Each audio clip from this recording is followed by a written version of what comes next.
सबत के दिन तो उन्होंने हुक्म के मुताबिक आराम किया, लेकिन हफ्ते के पहले दिन वो सुबह सवेरे ही उन खुशबूदार चीजों को जो तैयार की थी लेकर कब्र पर आईं और पत्थर को कब्र पर से लुढ़का हुआ पाया।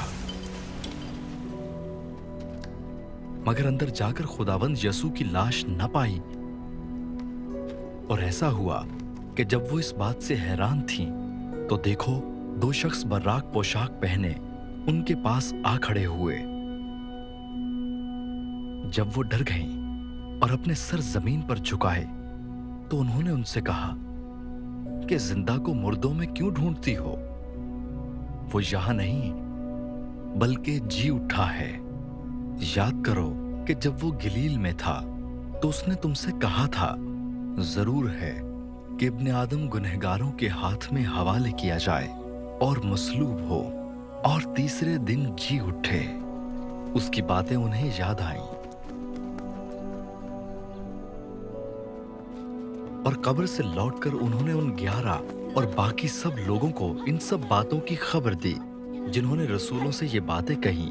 वो मरियम मगदलीनी और यूआना और याकूब की मां मरियम और उनके साथ की बाकी औरतें थीं। मगर ये बातें उन्हें कहानी सी मालूम हुई और उन्होंने उनका यकीन न किया।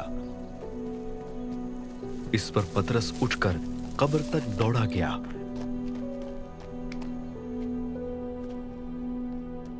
और झुककर नजर की और देखा कि सिर्फ कफन ही कफन है। और इस माजरे से ताज्जुब करता हुआ अपने घर चला गया। और देखो, उसी दिन उनमें से 2 आदमी उस गांव की तरफ जा रहे थे जिसका नाम इमाउस है। वो यरूशलेम से करीबन 7 मील के फासले पर है। और वो इन सब बातों की बाबत जो वाक़े हुई थीं आपस में बातचीत करते जाते थे। जब वो बातचीत और पूछपाछ कर रहे थे तो ऐसा हुआ कि यसू आप नजदीक आकर उनके साथ हो लिया, लेकिन उनकी आंखें बंद की गई थीं कि उसको न पहचाने। उसने उनसे कहा, ये क्या बातें हैं जो तुम चलते चलते आपस में करते हो? वो गमगीन से खड़े हो गए।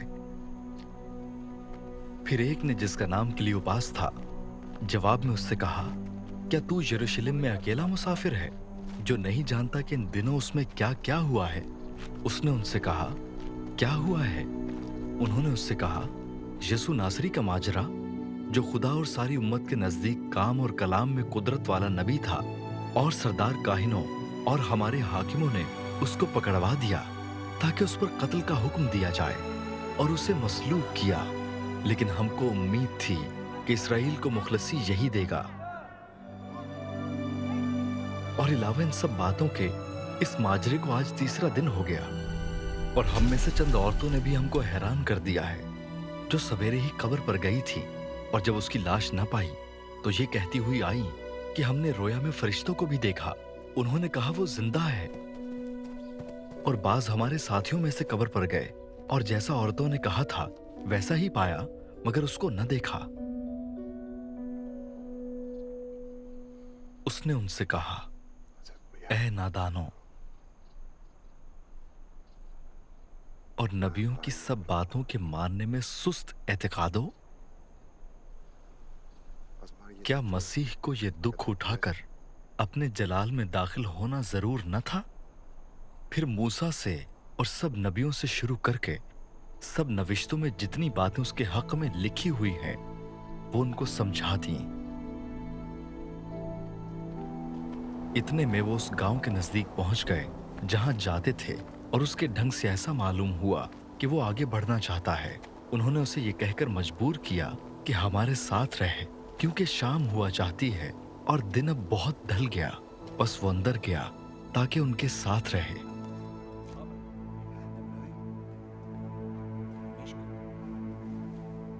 जब वो उनके साथ खाना खाने बैठा तो ऐसा हुआ कि उसने रोटी लेकर बरकत दी और तोड़कर उनको देने लगा।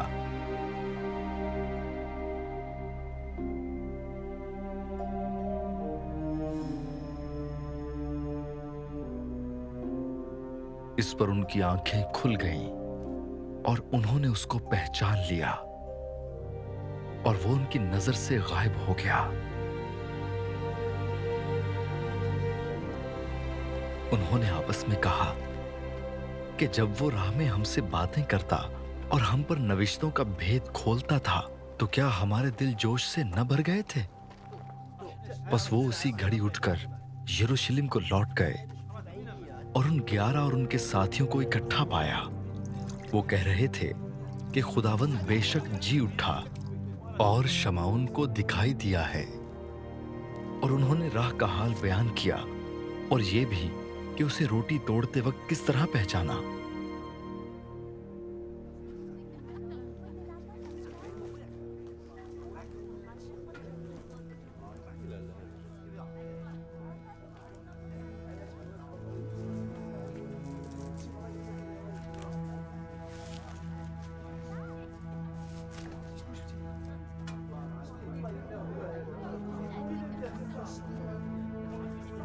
वो ये बातें कर ही रहे थे कि यीशु आप उनके बीच में आ खड़ा हुआ और उनसे कहा, तुम्हारी सलामती हो।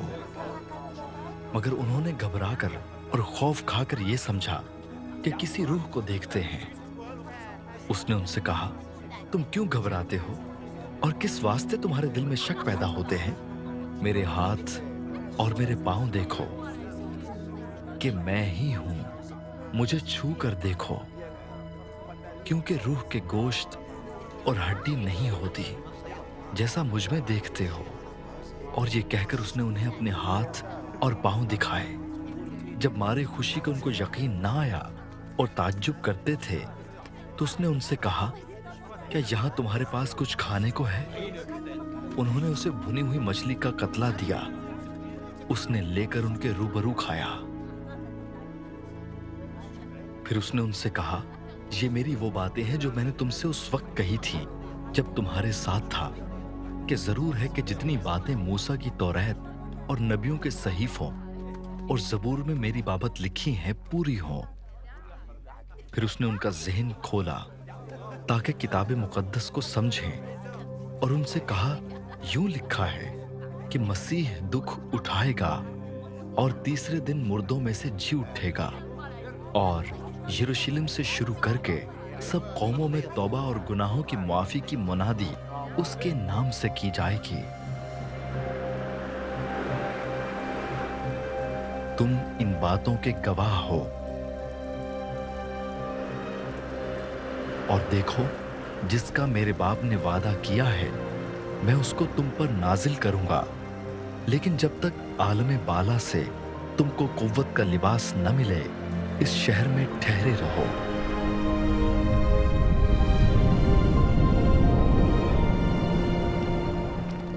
फिर वो उन्हें बैतनिया के सामने तक बाहर ले गया और अपने हाथ उठाकर उन्हें बरकत दी। जब वो उन्हें बरकत दे रहा था, तो ऐसा हुआ कि उनसे जुदा हो गया और आसमान पर उठाया गया।